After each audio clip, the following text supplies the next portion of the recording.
And Alex, the time is yours. Thanks so much, Joseph. Appreciate it.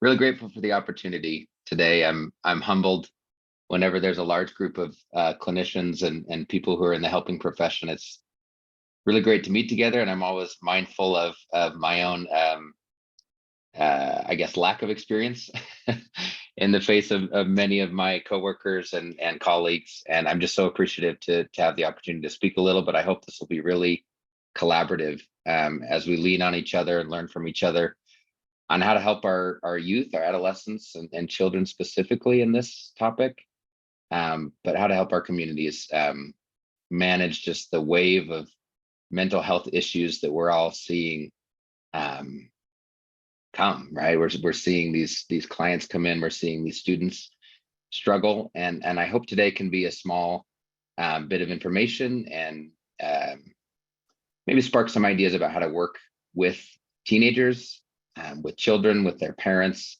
especially as it relates to achievement anxiety. I've been told a lot of school counselors are present in these presentations, and so I hope that you especially may share your expertise with us through the chat, or as you have ideas, as you have thoughts, and please reach out to me, outside of the presentation if you have ideas or want to collaborate. I'm very interested in that. I want to start briefly by just sharing a little bit about LE Mental Health. We are new to the Provo area. We're a franchise, so our owner hired me as clinic director about 6 months ago, and I've just been starting to build out our beautiful space here in Provo, hiring therapists and marketing and getting clients to come. We're general outpatient. We do work with insurance companies. We have no wait list, and it's a great place to work. It's been a wonderful experience for me so far, and I look forward to growing and expanding and serving our community even more. And also a little bit about me. I have grown up here in Utah County, and I went to BYU. I graduated from BYU. I worked at Provo Canyon School as a therapist there, and with the boys in the Provo campus. And I've worked at a couple other locations here in the Valley. I've worked at Scenic View Academy with neurodiverse adults, and then I've done private practice as well. I'm working with a variety of clients. I believe, and so I'm going to get a little personal here in introducing myself as kind of a kickoff to my presentation.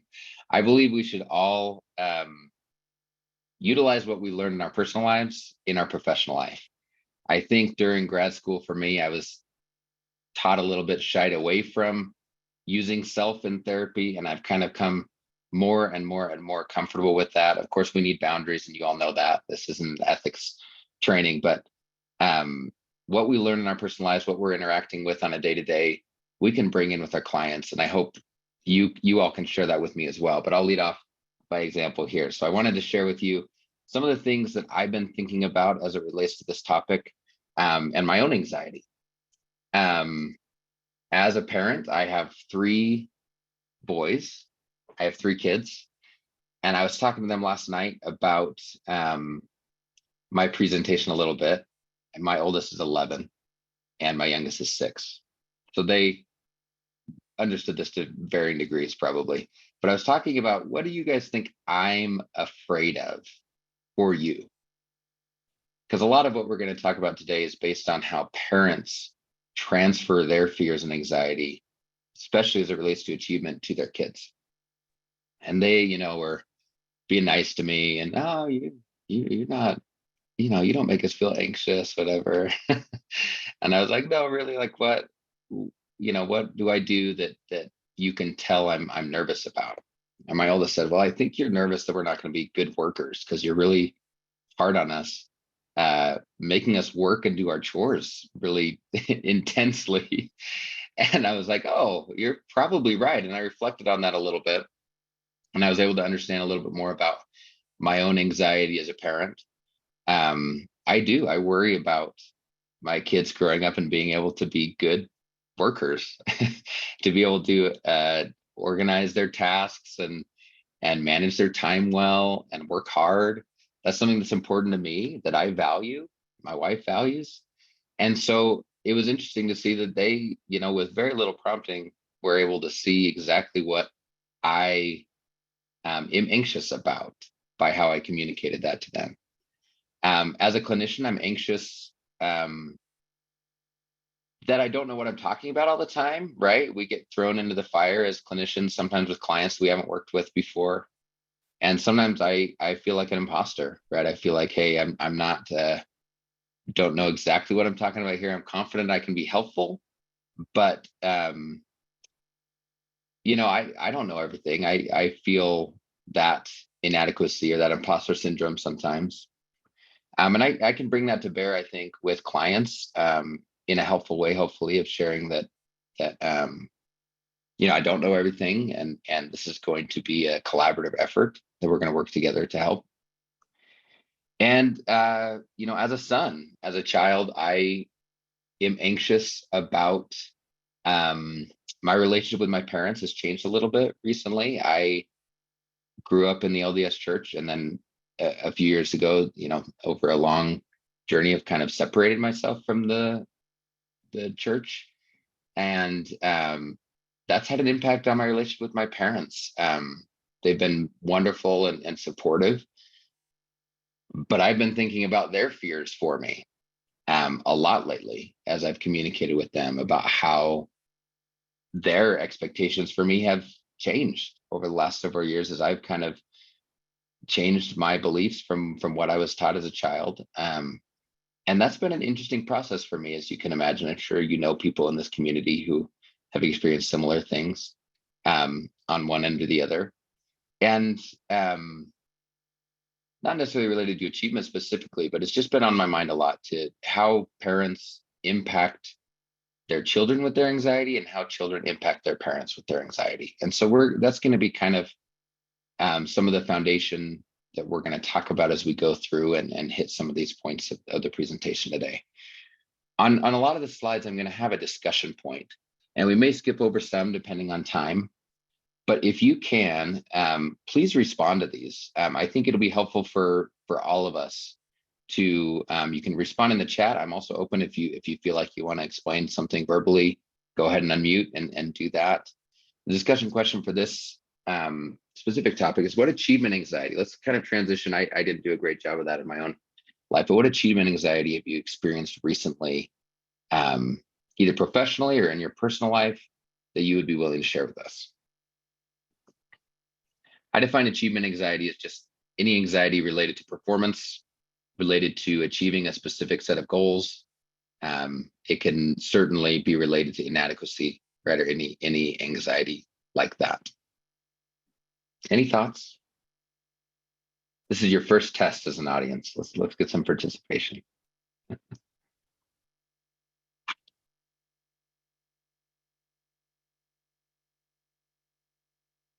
So it looks like we have a couple people in the chat. For example, Morgan said, I experience achievement anxiety all the freaking time. Imposter syndrome is so strong for me as a clinician. It's gotten a lot better over the past few years. Sounds like Spencer is in agreement as well. Sarah said, Joseph, is there a way I can see that? Help me know how I can see that. I need to, because I was thinking, oh, there it is. There it is. Okay, I'll open that as a separate window. Thanks. Cool. There we go. Finances. Yeah. Wow. Emily, thanks for sharing. Parenthood is about the scariest thing out there, I think, for many of us. And certainly as we think about our goals for our kids and what we want for our kids. Thanks for sharing, Rebecca. When we're new in a field, there can be a lot of anxiety there. Yeah, we all know how this feels. We all know how anxiety feels. And I think one of the points that I want to make and highlight throughout the presentation today is that one of the best things we can do for our teens and kids is help them see that we feel anxiety too. And in fact, some of the anxiety that they feel might even be coming from us as parents or professionals or teachers or counselors. That's a really powerful message. So when we have, what does it feel like to not have anxiety around achievements? I'm not sure. Maybe that should have been the question. Who can help us with that? If you want to respond to that, go ahead.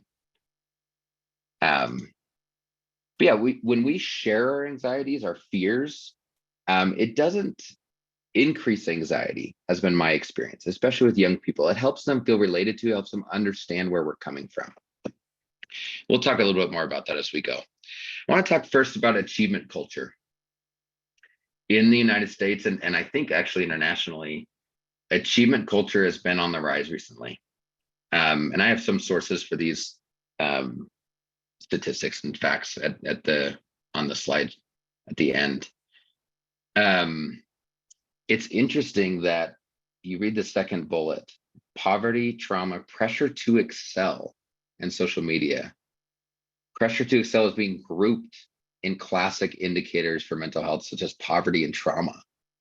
Obviously, it's a very different impact, I believe, right? Differently impactful, but similarly, I guess a similar degree, I believe it's impacting our youth, and especially in middle class, upper middle class, socioeconomic environments, much like Utah County in many cases, or many neighborhoods here. That may be the largest indicator of mental health, is this pressure to excel or mental health problems with kids. High achieving US high schools, right, are specifically being noted as environments for at-risk youth. And I find that troubling, not necessarily surprising, but I find it troubling. I went to high school at a public school, Orem High School, and go Tigers. And I did not feel like it was a high demand, high achieving high school. But looking back, I do think, relatively speaking, our local environment here kind of oozes high achievement into a lot of public schools. And then as you look into the private schools and charter schools, I think that's where we may see even more high achievement, high pressure, high expectations. And this pressure is coming from everywhere. It's coming from teachers, it's coming from parents, it's coming from the colleges. That may be kind of a starting point for a lot of this achievement pressure. Because colleges have changed a lot of their admissions process, and it's been very difficult. I talked to a lot of parents who are really worried about what opportunities they're going to have for their kids, right? And I'm reading some of these comments. These are great. Yeah, comparison to other people's countries. Jen sharing that, I think that's definitely true. In sports is another environment, right? It's another level where it's like, on top of being a performer in academics, we're asking a lot of our kids with extracurricular things. And many of our kids, it's like, oh, you don't do anything, you don't do a sport. And if they don't, they oftentimes feel like a failure, right? 3/4 of high school students and half of middle school students in this survey reported often or always feeling stressed by their schoolwork. I have seen this with our kids. I worked as a contract counselor at a charter school, and some of these kids are doing like 4 to 5 hours of homework a day in preparation for college. Really, they have that in their mind from 6th, 7th, 8th grade. Some of these kids, and that's very different from 20 years ago, from when I went to school. Maybe it was just me, but I did not feel that amount of pressure, and I did not have that level of work. And again, it's going to vary from school to school and from environment to environment. Let's go to that though. I want to know how you feel like the pressures today. We've already started seeing this a little bit in the comments, but how do you feel like the pressures today are different than they were 10 years ago, right? Because some of the parents that are coming up and raising these kids may not have faced the same pressure. So it may be helpful to understand how that difference is interacting with our kids. What thoughts do you have there? Yeah, Kimberly, you have to be like good at it. You have to train at it often, right?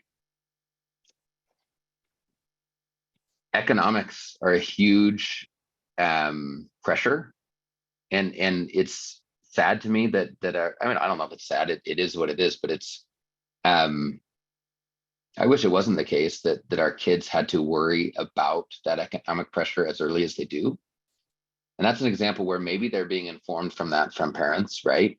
And we need to be careful about how we talk about the economics of that. Associate's degrees in high school, because it's cheaper. So they're worried about cost of college, which is an understandable worry. All of these worries are real and understandable, but the way that we talk about them, the way we approach them with our kids is really going to impact their level of anxiety and their success that they have in achieving, actually. Yeah, if you don't get kids started, like I said, I have 3 boys. I feel pressure to start them I love basketball and start them playing basketball at like I'm like, they're going to get behind. And I'm talking about getting basketball at 7, 8 years old in kind of a pretty competitive league where it's like, I didn't do that. I didn't feel that pressure, but if they don't get in early, then they're not going to have the same opportunities. And so that's something that I'm applying to them.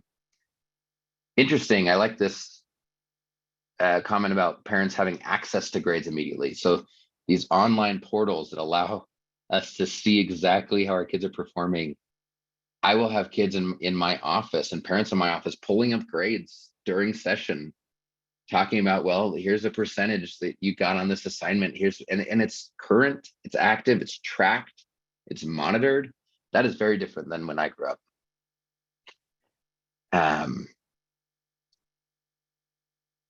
Yes, and thank you, CT Bell, for this comment. I want to be clear that we are talking about achievement anxiety. That does cut both ways. I think we're mostly going to be focused on maybe more of that perfectionistic teen in today's culture, in today's presentation, but in our culture, we see both. Sometimes a perfectionistic teen will be underachieving as well because of the anxiety, right?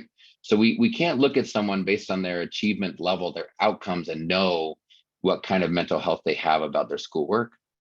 But that comment about how we see a lot of overachieving parents providing pressure on kids, and then we see those kids underachieving. I think there's probably a lot of reasons for that, and you all may know a lot more about that than I do, especially working in the schools as closely as many of you do. But that's what we're talking about, is creating that balance and understanding and that communication between parents and kids to really get to a place where we're talking about achievement in a healthy way. We're not trying to remove achievement. We're not trying to help our kids underachieve. We're certainly need to be pointing our kids towards achievement and success in this difficult economy and things. That is real, but the way we talk about it can change, I believe. Individualism, and then sometimes just exceeding the ability of kids, like this comment Jen made here, where, parents want so badly for kids to achieve at times that oftentimes they'll stretch them beyond that zone of comfort that maybe they are going to be successful in, right? These are great. Thank you so much for these comments. This is super helpful. I hope we can, do these get saved, Joseph? Do we have a way to save that this would be helpful for me? Yeah, we can export these at the end, and I can include those. Yeah, definitely. I think that'd be great. I think it's super helpful to feel what everyone is understanding and seeing. Some of the environmental factors that produce achievement are the same ones that produce anxiety, and I think that's kind of at the core of what we're talking about, is like, how do we balance that? I saw a comment in there. How do we balance? We want achievement. We want our kids in these high environmental, high achievement, highly attentive, high expectation environments, because we feel like that's going to bring out the best in our kids. And oftentimes it does. So we do know what helps our kids achieve. And sometimes that is a high demand environment, right? And yet on the flip side of that coin, we're producing a lot of anxiety. And so let's jump right into that discussion. What environmental factors do you feel like contribute to getting either achievement or anxiety, and how do we differentiate that? Um, social media is coming up a lot, and I certainly see that with the teens that I work with. It's just something you have to talk about as a counselor with teenagers and as parents, right? It's something that, of course, isn't bad or good. It just is. But it certainly can be a factor in negative mental health, and we need to be talking about it. Makes it feel like everyone is better than us. Yeah, these expectations that we think everyone around us is achieving way higher than they actually are. And I think that's kind of a double layer comment on the pressure from our culture. So I think the reason people post like that is because they feel pressure to appear a certain way, which of course elevates the pressure on the people viewing that, right? And so it's just a perpetual ladder that we're all climbing, but it's not even indicative necessarily of what the actual achievement is. Any other thoughts on what environmental differences, what environmental factors do we have control over as professionals to influence whether it goes to achievement or whether it goes to anxiety, and how do we balance that? Can I share one thought? I don't know if we're allowed to. Please, absolutely. Thank you. So just one thing that comes to mind is like I've heard high expectations but high support are really helpful, right? Yeah. So the isolation. But another piece is that like everyone doesn't become a mathematician or a scientist, right? That I think there's so much pressure to like school is the only way to, you have to do great there. But like there's currently I think like a lack in trade schools that people can make really good money doing like working with their hands, right? And like I think this expectation that like it's only a good job or an honorable job if it's something that's I don't know, right? That you have to use a lot more thinking for. But there's like honorable work is honorable work, right? And so absolutely. And success. I mean, even to take that one broader, right, Christopher? I mean, the success that we want for our kids is sometimes so narrowly viewed. Success means a lot of things, and even the people who are traditionally successful in our, in my generation, I was like doctors. It was like the high. It was like that. You can find studies about doctors' mental health, and it's not great. And it's like, so what are we doing then, right? Like if that's the end all be all, and I'm not knocking on doctors, there are a lot of doctors that are great with great mental health. But yeah, I really appreciate that comment. There's a lot of different forms of intelligence. There's a lot of different forms of success, and we need to help communicate with our kids and help our parents communicate with their kids about what path might be. And opening that door will alleviate a lot of the pressure. Opening the door to different options. When I talk to kids about MTech, for example, if they haven't heard about it, it's like, oh, that's a really interesting idea. If their parents maybe have heard about that and have that in their mind of like, oh, well, that's not a 4-year university. Like, nope. It's like, well, okay, but that might actually be the best fit for them. They might be able to make way more money and set themselves up more effectively to be successful in that. Let me read through some of these. Thank you for sharing, Christopher. I really appreciate that. Yep, parent the child you have, not the child you were. Isn't that hard to do, but also really, really important.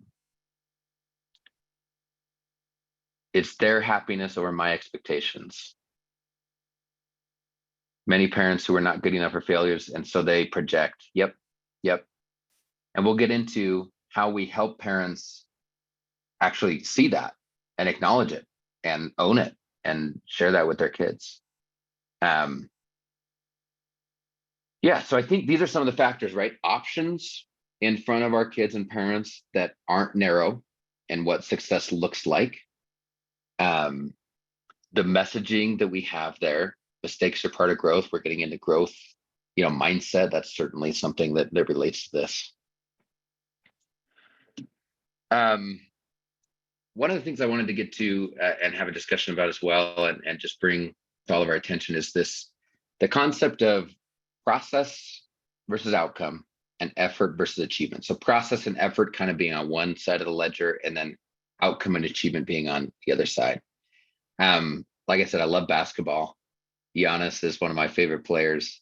And recently they, lost. They were the first seed in the playoffs. They lost to the 8th seed, the Heat. It was considered this huge deal. That was one of the biggest upsets ever in NBA playoffs. And Giannis, who's the best player on the Bucks, was asked, how do you relate to this failure? What are you going to do about this failure? How do you feel about this failure? And the response he said, I thought was really, really eye-opening, talking about how there's no failure in sports. Some days it's your turn, some days it's not. You don't always win. What a departure, right, from what we would want or what we would think that one of our biggest sports stars would say about winning, right? What a departure from the Michael Jordan culture of winning at all costs. And I love it. I think it's so healthy to think about things in a different way. There's no failure, right? Giannis has won a championship. He's continuing to work towards winning another one. It's the effort, it's the process that he's putting in. But that's a difficult mindset shift in our school systems, especially because the outcomes are so measured. The outcomes are so measured, and more and more and more with my young kids, even in elementary school, they are testing at a much earlier age. They're mindful of their performance relative to their peers in like first, second, and third grade. That was not the case for me. And maybe, again, I can only speak from my experience. Maybe I had a unique experience, but it feels like these measurements and the teachers are held accountable. And so, which I want and is appropriate, but it's difficult not to pass on that outcome pressure. When we're able to focus on the process and on our students' effort, rather than on outcome and achievement, it changes how they relate to their fears. It changes how they relate to their anxiety. It changes how they relate to success. And it really is one of the biggest differences that I've seen that we can help our parents and help our kids do. Growth mindset is linked, right? And how we do that often is I'm going to look at some of these new messages coming in.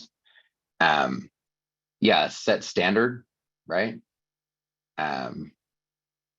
Artistic and creative people. I am not one of these. Probably are much better at thinking of process of creating.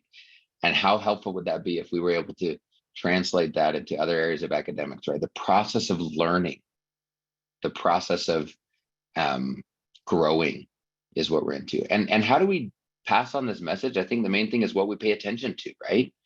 When we're talking to our parents about how they praise their children and what attention they give to their children, that's what their kids are going to learn. That's how they're going to learn. The reason my oldest knew that I cared so much about chores is because I pay attention to that, and my energy and my impatience comes out specifically as it relates to their chores and their work ethic. He can tell because I pay attention to it, and I praise him when he does his chores, right? And so I could change that. I could change how I do that, instead of you accomplished this chore, you did this, to I saw you working hard. I saw you paying attention. I saw you doing that. I saw your effort there, right? And let's look at this process rather than looking at the outcome. I think we're going to move on from this topic and not dig into that discussion. But I want to dig into this. First, Sydney, I want to see what you thought. Yes. Yeah, there's a response to that, right? You were watching TNT. Yeah, there was a big reaction to Giannis's comments, right? And there is a difference. There is a truth there of there are failures, right? Absolutely. But what does that mean about us, right? What does that mean about our process? What does that mean about our efforts? What does that mean about what we should do? And I think that discussion point, what a cool discussion point we could bring to kids. If they like basketball at all, like throw this out there to them. This is amazing. This is exactly what we want to process with them and parents. I want to ask the question, how is pressure to achieve communicated? Let's dig more into that, even the mechanics of it, right? We talk about attention, we talk about praise. Certainly that is one of the big things we communicate, but parents are communicating this to children, teachers are communicating this to children, and counselors sometimes are communicating this to parents, this pressure to achieve. Your your child, which is necessary to bring up when a child is not doing well in school, necessary to have that conversation. How we do that, we need to be mindful of how we're communicating it. Even just checking grades, Sarah, like you said, even just being, when our kids know that we're aware of grades. Now, is that wrong to check grades? No. But if it's backed by a conversation about this, by an understanding of values, which we'll get into next, then that can be a platform where our kids understand why we're checking grades and understand what's going on with that. Anything else? How is pressure to achieve communicated?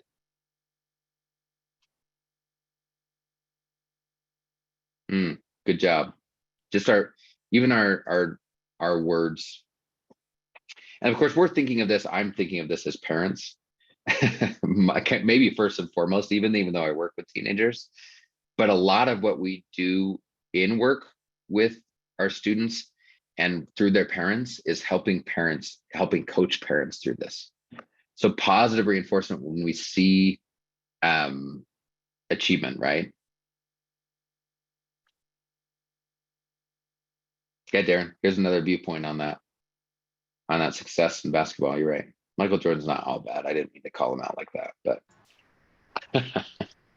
May I just make one comment? Please, of course.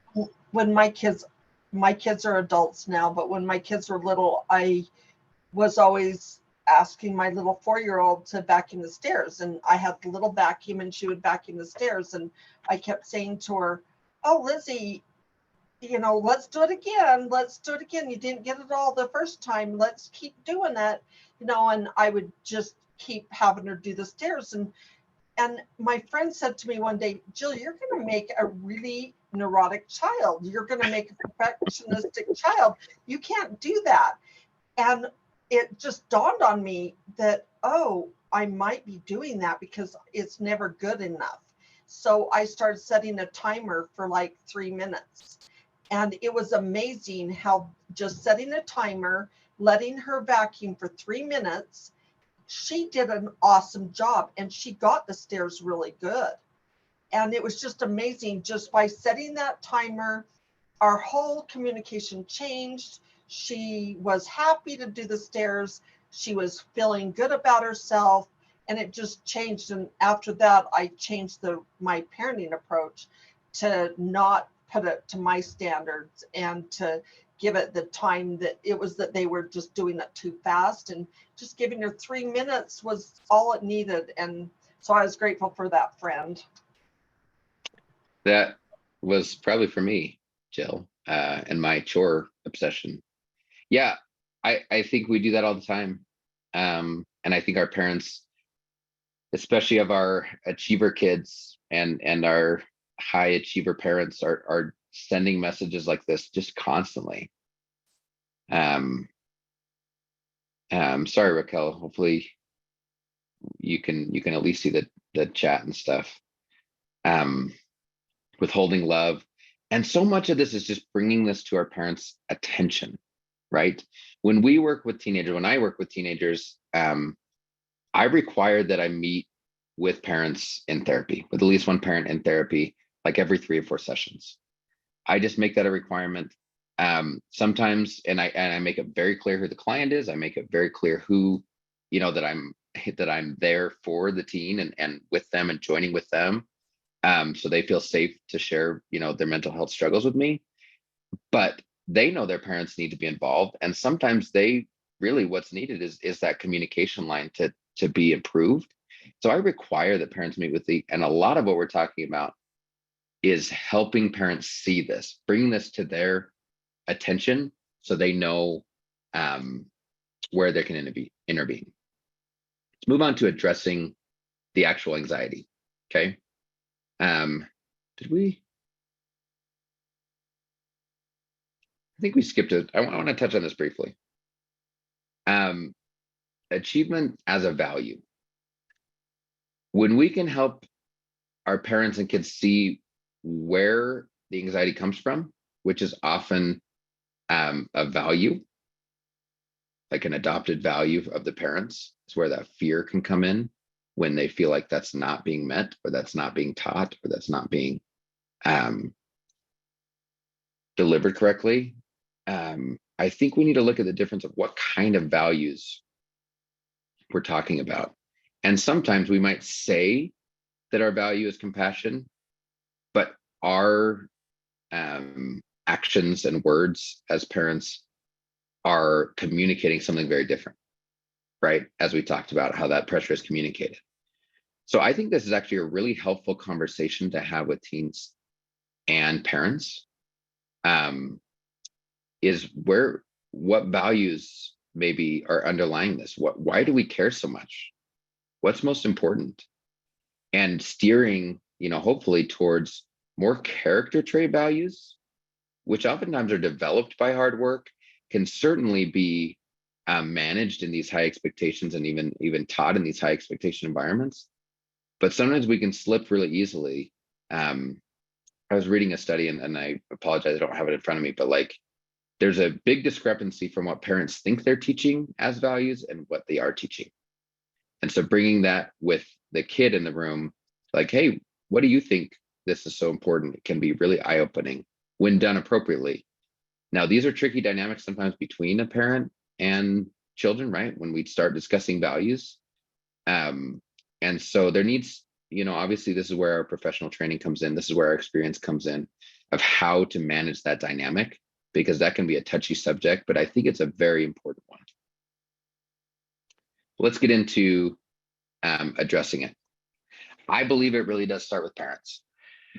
I believe that oftentimes you look at an anxious kid and the first intervention point needs to be with the parent. We can help them by identifying their values. Like I said, what do you care about? Why do you care about this? Talk about this. This might need to be an individual therapy session with them or a joint therapy session with both parents, right? We need to identify their fears that sometimes kind of paradoxically stem from their values.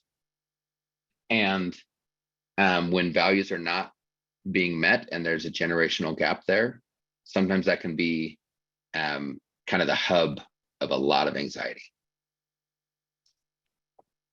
And then identifying that pressure transfer, like we talked about. How are you communicating to your kids about achievement?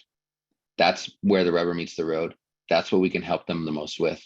Once we've kind of laid this foundation with values and fears, we can go into that conversation, and it can be really helpful.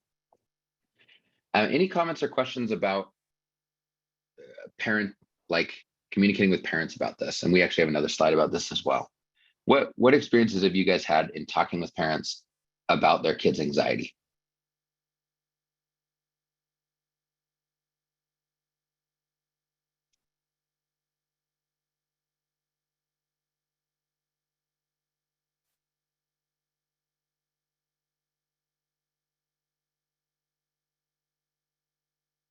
Yeah, you guys are out there just as much as I am. I know you've done this. So do you mean parents talking about their kids' anxiety or about their own anxiety? Well, either. I think that's a great, yeah.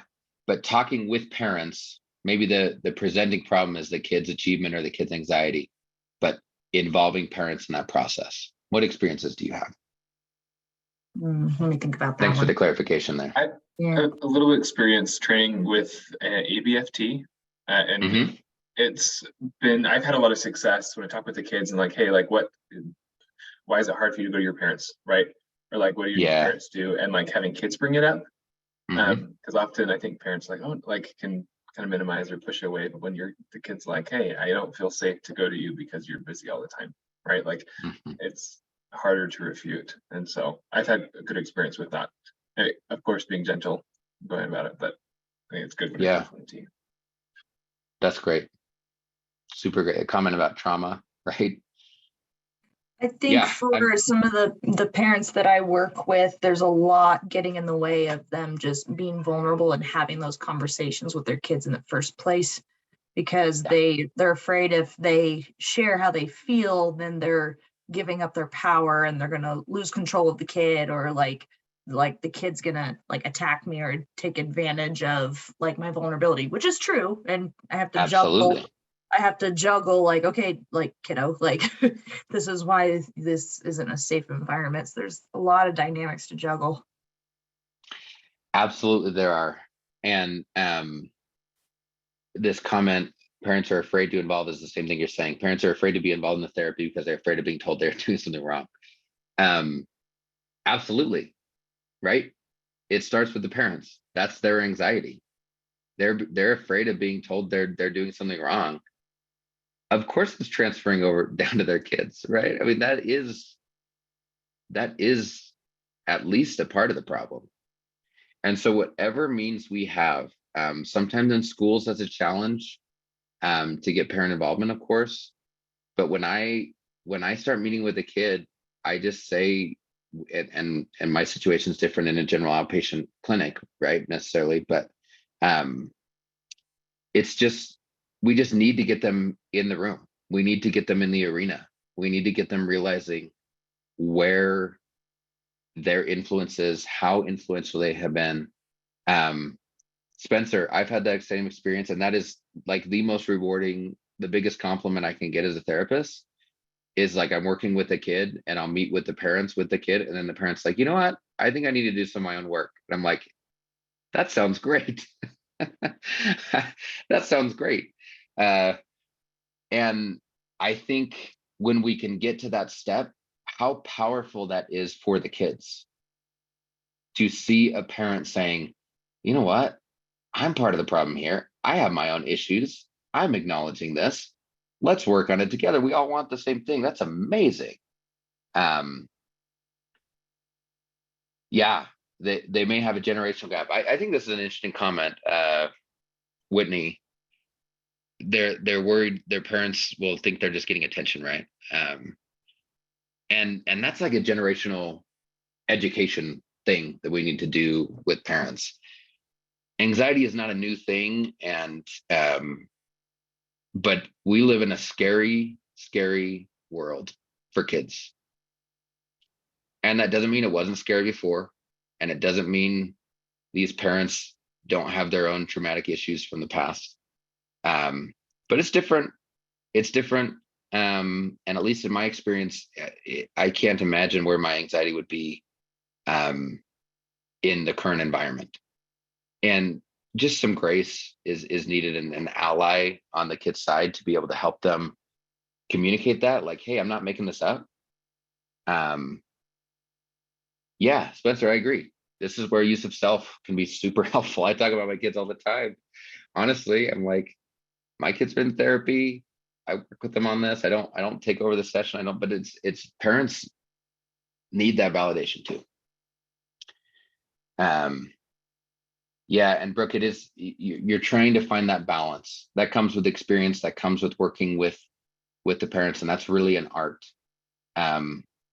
We could probably spend a whole other hour on figuring out how to work effectively with that dynamic of not shaming the parents, but helping them effectively basically apologize to their kids for how they're damaging them. Right? Which, am I alone? But that's like the number one thing I want from my parents. Yeah, they're great parents. They're wonderful. I tell them all the time how wonderful they are. They're loving, kind. But when they are able to, even in a small way, share like, man, I didn't know what I was doing in this specific area, or I can see that you've been impacted by that. Ooh, that is like, that's gold. Mike, can I say something else? My daughter said to me the other day, Mom, I didn't realize we were more alike than I thought we were. And I said, what do you mean by that? And she said, well, I didn't know you were open-minded and you can listen to us and you are unconditional. And it kind of made me feel bad because I thought, what did I show them growing up? But as an adult, I can show that to them, and I show them that I'm vulnerable.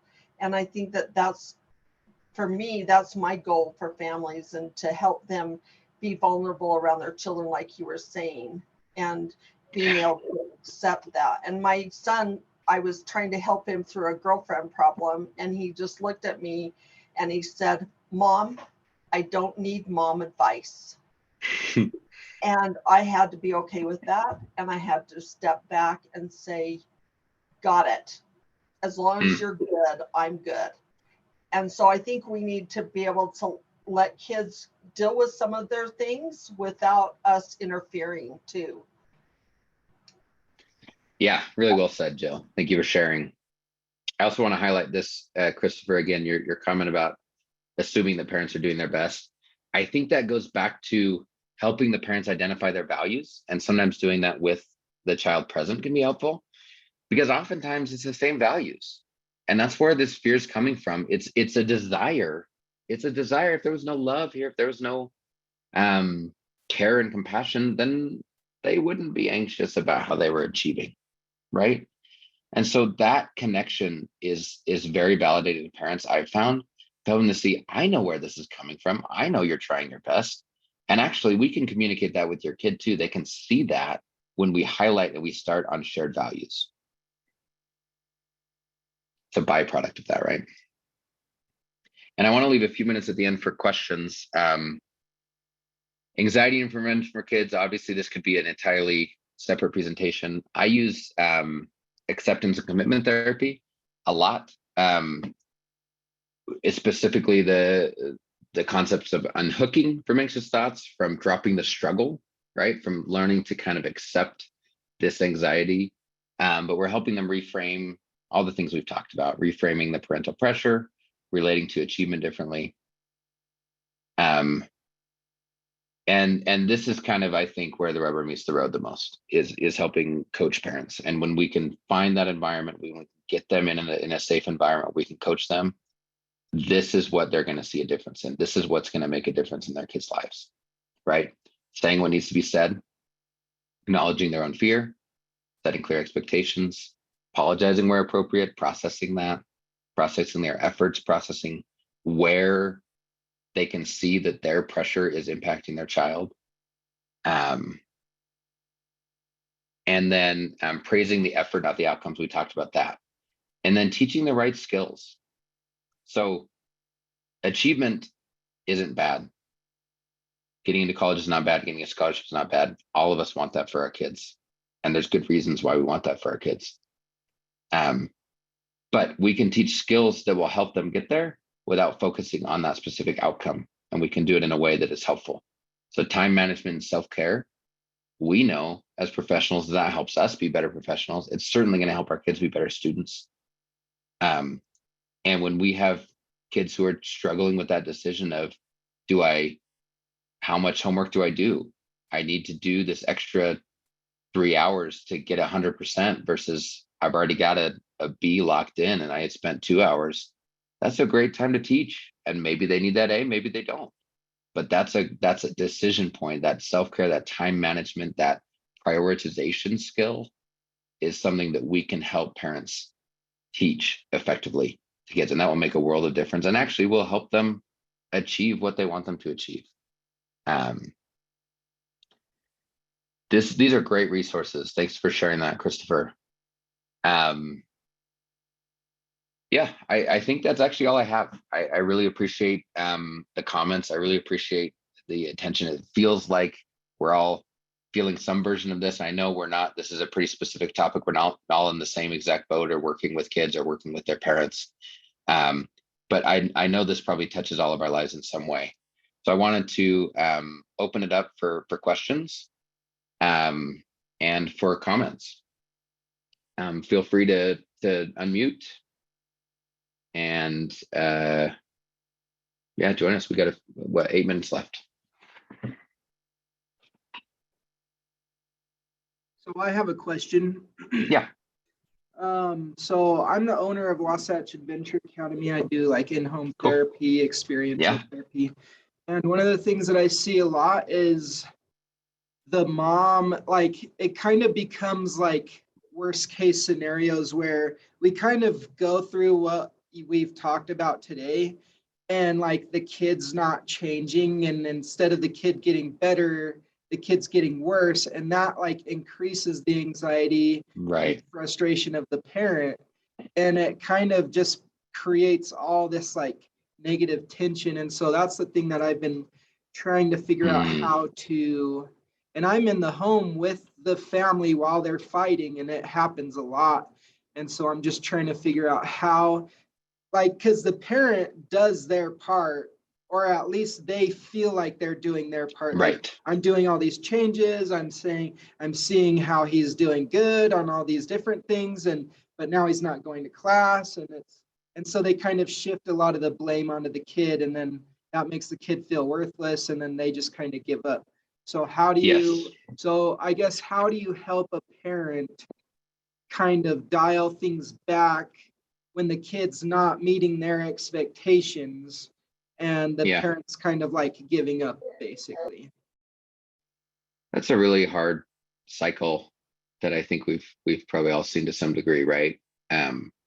Because none of this is, I mean, that's kind of the point, is none of this is a guarantee of a specific outcome, right?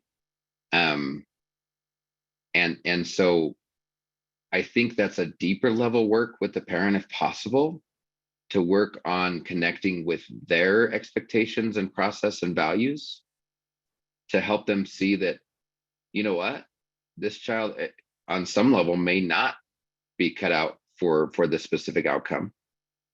You actually don't have full control over that. And what you do have the most control over is relationship, right? Is emotional safety. And that's a really, really hard lesson, especially depending on what specific behavior you're seeing or what specific outcome you're going for, right? If someone's just not going to school or really struggling, or potentially even being unsafe, parents are feeling out of control. And that's a really hard thing to then come in and say, yeah, you don't have full control, right? And so I think it really is connecting more, maybe in a one-on-one, if possible, in your environment with the parent, and kind of processing what's going on there. Because that's a really difficult place to be in as a parent. So certainly not a, catch-all answer, but that's what I think of. Anybody else have a thought on that?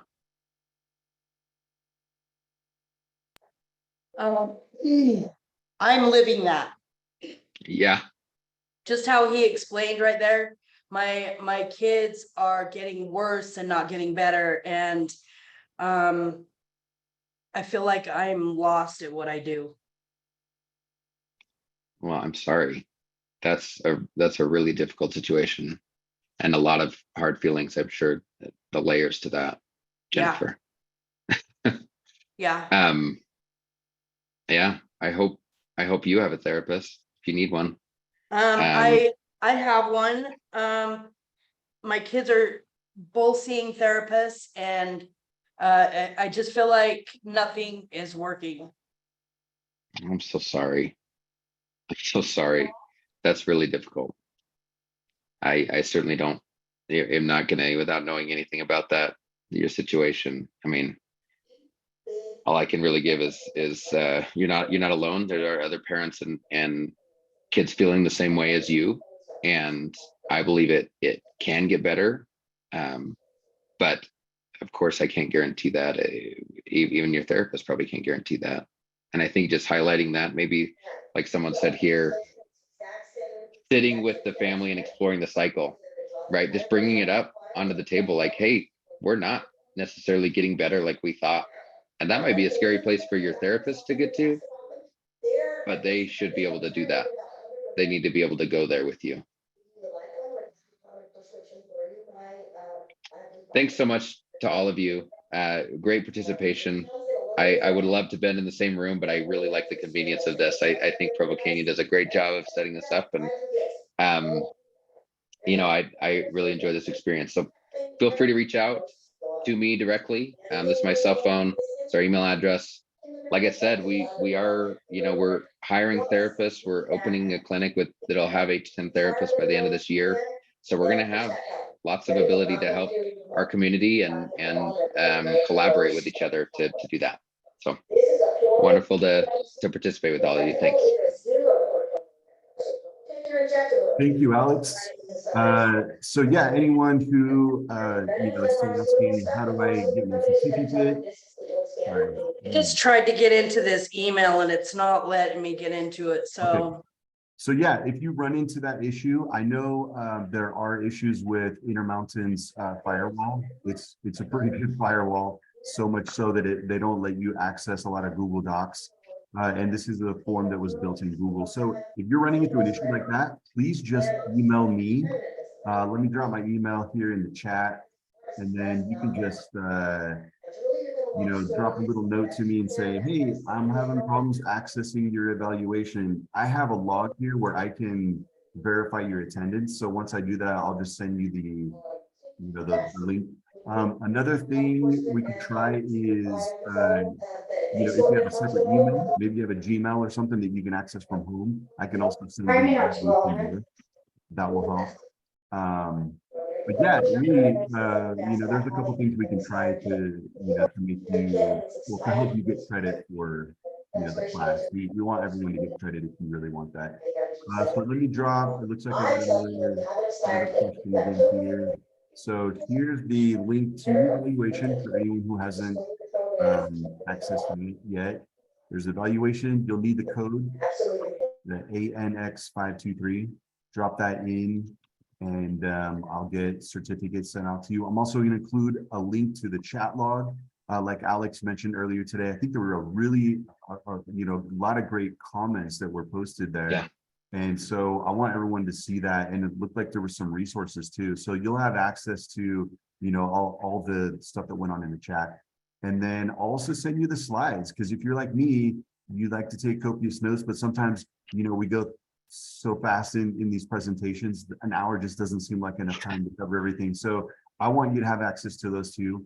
You'll have the slides. And then, like I mentioned, I'll be posting video of this to our YouTube channel. Let me just drop a link to our YouTube, and then you can find that later this week. If you want to go back and maybe listen to some of these concepts, I know I find that very helpful a lot of times. And Alex has been very generous to provide slides and let us record this. So I thank you again, Alex, for your presentation and for your time. Did anyone Thanks so much for the opportunity. It's awesome. Oh, awesome. Did anyone have any other questions or anything before we end today? If not, feel free to shoot me an email later.